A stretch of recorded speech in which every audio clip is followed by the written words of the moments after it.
support the marijuana recreation movement. I'm going to tell you why.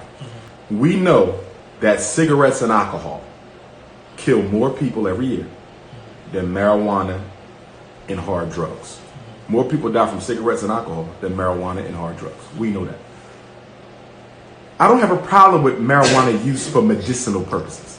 Somebody got cancer, somebody got some other issue, and the marijuana, eases the pain. I have no problem. I'm not speaking of medicinal. I'm speaking of recreation. And my objection has nothing to do with health, not physical health. It has to do with mental health and political health. The last thing you need to give an oppressed, lazy ass people is another distraction to keep their ass oppressed and lazy. So you got black folks, we ain't got no schools, we ain't got no hospitals, we ain't got no banks, we ain't got no supermarkets, we ain't got no ships, we ain't got no distribution, we ain't got no factories, we ain't got no common sense. And on top of all that, you're going to give us the right to smoke weed all day long? We will never get to where we need to be if you give us recreational drugs. It is a political sedative. This recreation marijuana movement is a movement to kill the revolutionary passion of young blacks by hooking a whole generation on dirty marijuana. And the reason I say dirty marijuana, you ain't gonna sit here and tell me that the United States government doesn't have a plan to taint the drugs that come into the black community so that it affects black men's reproduction and affects black women's reproduction and causes cancer and everything else. If you think the food is killing us,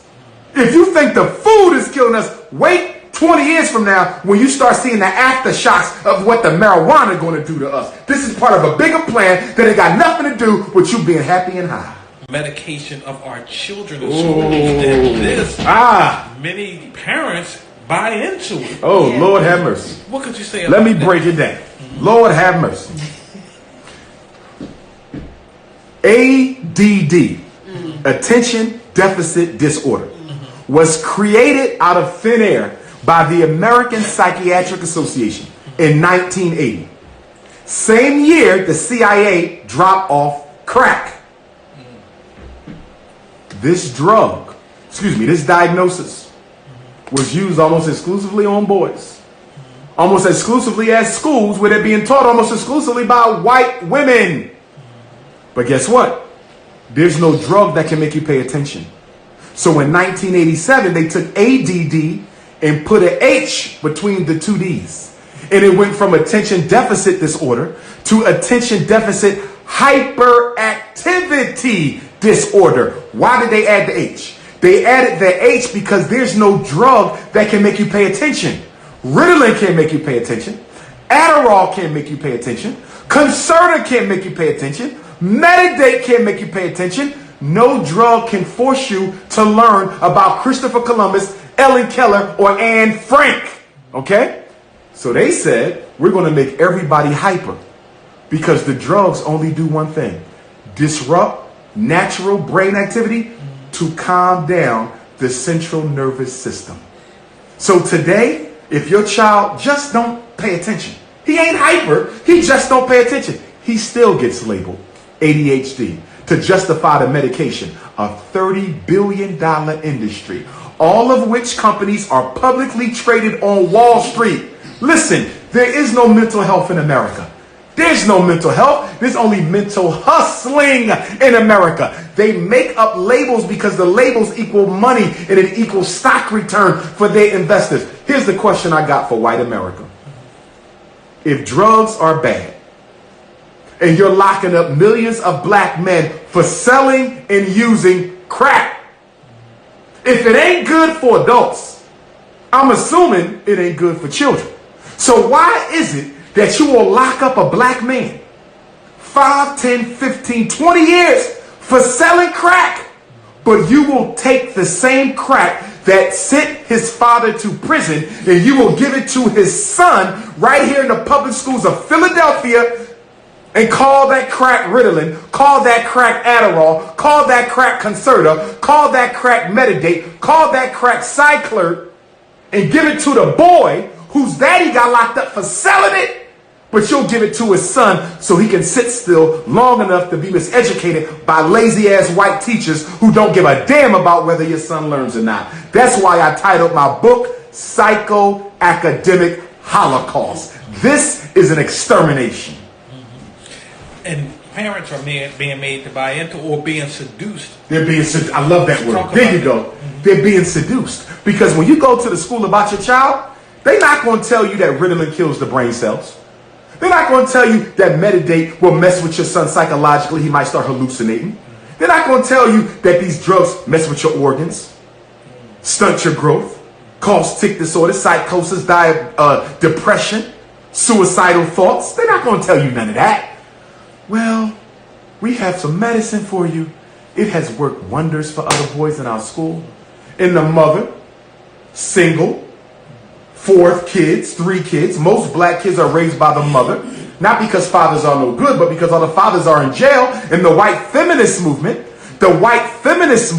has convinced black women that the black man is her problem. So not only is the father not there because the white man disadvantaged him, the white woman tells the black woman that he's a lazy, shiftless Negro and don't have a job because he don't want to work. And they say, instead of worrying about these black men, go get you a nice white man like Senator Kamala Harris wants to do with the White House. Put a white man in front of our black daughters and say, hey, you don't need black men anymore. Come get a white one. Just like the Meghan Markle marriage to Prince Harry. Same thing, selling black girls white men. And it's all in the favor of what? Destruction of the black family. And the moms don't know. But here's what happens. They give into it because they think it's going to help, right? And it does. He now sits still, but he's also sleeping all day. You follow me? Gotcha. All day. Now he ain't learning. Now he don't want to eat, or he overeating, gaining too much weight, losing too much weight. Now the mother says he ain't taking that no more. Then guess what the school does? Child Protective Services, DHS. I would like to make a report. We have a young man in our school, 8-year-old Randy Jackson. He's been diagnosed ADHD. He's been prescribed Ritalin and Concerta. And we found out today from him, because we don't teach our kids to keep their damn mouth shut. We found out from little Randy that his mother hasn't given him his medicine in over 2 weeks. This is an anonymous report. Next thing you know, they're knocking at the mother's door, investigating her. And guess what they do? They're going to threaten her. Put him back on them drugs. If you don't put him back on the drugs, we're taking Randy. But guess what? We're not only going to take Randy. We're going to take Rashida. We're going to take Raheem. We're going to take Raquita. We're taking all the kids because that's what they do. They don't just take the one. They find you unfit and they take all your kids out your house. It's called medical neglect. That's the new word. I want everybody to hear this. Medical neglect. Failure to give your child psychiatric medications for a diagnosis that you can't even prove exists. Do you know you can't even prove ADHD? Did you know you can't prove conduct disorder? Did you know you can't prove oppositional defiant disorder? And guess what else you can't prove? You can't prove a reading disability, and you can't prove a math disability. And guess what? Most black kids in special ed for reading and math, they don't have reading and math learning disabilities. They got lazy disabilities. They asses is lazy. They don't want to learn. They don't want to apply themselves. And they got a mother and father at home that's just as lazy as they are. That's why I want my own school. It won't be no special ed, won't be no Ritalin, won't be no ADHD, won't be no conduct disorder. So then parents say, well, Dr. Umar, if you're not going to have special ed, if you're not going to have a program for the learning disabled, if you ain't going to get an ADHD boy's medicine, how are you going to deal with this? Real simple. For the ones who can't sit still, we're going to work their ass so much they'll be begging for some downtime. You understand? Because we black men. You understand? We know how. Oh, you don't want to sit still? Come. We're going to clean up the whole neighborhood tonight. Oh, yeah. Oh, you over there? You got a reading disability? Well, I got good news for you. Your ass come to school on Saturdays, too. You got a math disability? Your ass is in school right after church. After white Jesus, you got these white textbook pages. We don't know how to say no to white people. Listen, I was on the phone today helping some parents out. First grader in special ed for a reading disability. 6 years old. How the hell you got a reading disability at 6? Your ass just learned your alphabet. So guess what I asked the mother? Why did you decide to let a 6-year-old child get evaluated by white people for special ed. Guess what she told me? The teacher thought it was a good idea. What did you think? You his damn mother. Didn't you carry him? She said, I didn't think he needed it, but the teacher did. So you see what's going on? We subjugate our own mind and opinion to what white folks want to do with our kids. Most black parents give me the same answer. Why did you do this? They asked me to. So if a white man pull up and tell your ass to get in the truck, you going to get in the truck? Yes. It's like soon white folks walk in, we lose our mind and start doing whatever the hell they want us to do. Learn how to just say no. Now the effects of these drugs. Oh man, kill brain cells, cause suicidal thinking. When I was working on my doctorate, I had a Jewish professor tell me in class. At least 10 to 15% of the violence in the inner cities is directly attributed to the side effects of childhood psychiatrics. He told me that in class. Why you don't hear that on CNN? So you got the school psychologist in the school district that put him in special ed.